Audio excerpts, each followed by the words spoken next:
Welcome to Man Does Tech, where I solve the problems you didn't even know you had. You start inside Microsoft Teams, open the chat or Teams view you want to narrow. Click the filter icon at the top or press Ctrl plus F to open the filter pane, and you'll see basic options immediately. Once done, pick the scope, current chat, channel, or all activity, because that decides which messages are searched. Make sure to use the search box for keywords. This first step limits noise, so the next filters work faster and return only relevant. Now refine results with advanced options so you don't waste time scanning irrelevant messages. Type exact keyword phrases or a sender name. Include at mentions if you need direct references. Next, apply date ranges or toggle attachments and message type to remove clutter. Once combined, filters act as a sieve use and to narrow and/or to broaden slightly.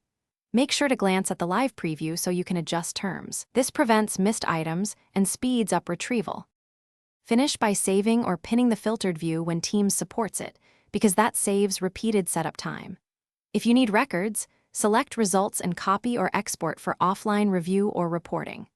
Once saved, combine with notifications to catch new items matching the same criteria. If the filter returns nothing, clear all filters and reapply one criterion at a time. This isolates which option caused the problem and gets you back on track quickly.